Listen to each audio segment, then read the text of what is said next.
ជំរាបសួរពុកម៉ែបងប្អូនទាំងអស់គ្នាថ្ងៃនេះខ្ញុំធ្វើម្ហូបពិសេសហូបខ្ញុំជឿជាក់ថាបងប្អូនខ្មែរយើងទាំងក្នុងស្រុកនិងក្រៅស្រុក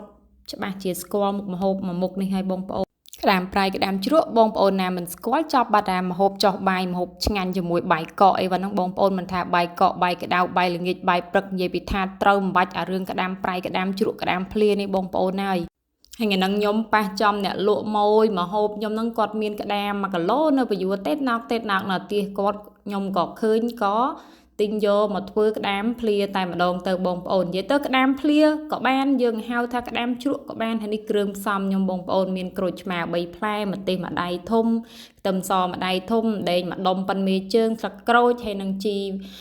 វ៉ាន់ស៊ុយទុកដាក់បងប្អូនអាហ្នឹងគេហៅជីអាណាឯងបងប្អូនខ្ញុំច្រឡំព្រោះជីវ៉ាន់ស៊ុយហើយនេះក្តាមខ្ញុំលាងសម្អាតត្រាំទឹកកកហើយអស់ហើយខ្ញុំបកឲ្យស្អាតខ្លះសេក្នុងទូកកប្រហែលជា15នាទីបានខ្ញុំយកមកធ្វើជ្រក់ហើយនេះគ្រឿងសម្រាប់មិចចូលក្តាមប្រៃមានអំបិលស្ករត្នោតស្ករសទឹកត្រីប៊ីចេងចាហើយនឹង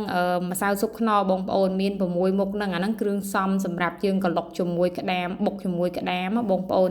បាននិយាយពីរឿងក្តាមជ្រក់នេះគឺខ្ញុំហូបញឹកតតែមែនតែនបងប្អូននិយាយទៅឲ្យតែខ្ញុំមានក្តាមគឺខ្ញុំគឺដឹងតែជ្រក់អីជ្រក់ភ្លាណាបងប្អូនធ្វើក្តាមភ្លាក្តាមជ្រក់ហ្នឹងឲ្យខ្ញុំចូលចិត្តខ្លាំងណាស់ហើយនេះពីរបៀបបុករបស់ខ្ញុំបងប្អូនគឺខ្ញុំបុកបែបអញ្ចឹងខ្ញុំបុកមានស្លឹកក្រូចមានដេងម្ទេសនិង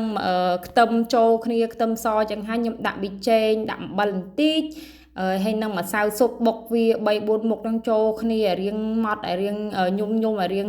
បែកខ្ទេចហើយបាទខ្ញុំដាក់គ្រឿងផ្សំផ្សេងទៀតនិយាយទៅបងប្អូនខ្លះគាត់អត់ធ្វើដូចនាងខ្ញុំទេគាត់បុកតែខ្ទឹមហើយម្ទេសហើយអញ្ចឹងណា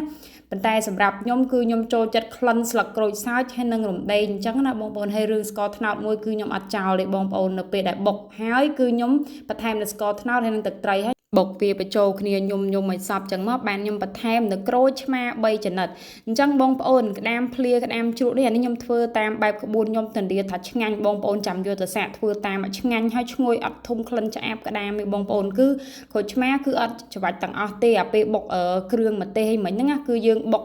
លាយជាមួយក្រូចឆ្មាច្របាច់ក្រូចឆ្មាតែ3ចំណិតសិនបានហើយសល់ប្រហែលអាក្រូច3ផ្លែហ្នឹងសល់ពី3ផ្លែច្របាច់អាយើងលាយទឹកត្រីហ្នឹងយើងយកមកច្របាច់ពីលើក្តាមដើម្បីសម្រាប់ជាតិឆ្អាបហើយ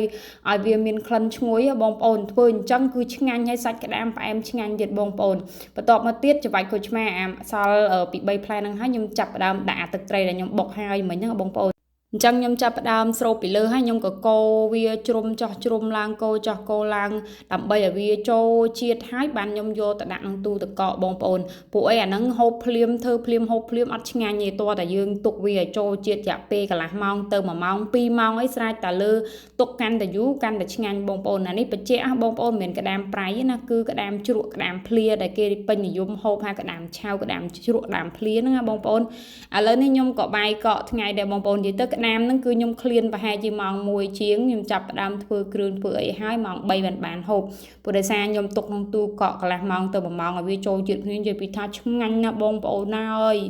មើលតែមាត់ខ្ញុំមកដឹងហើយបងប្អូនកំពូលអ្នកចូលចិត្តក្តាមប្រៃ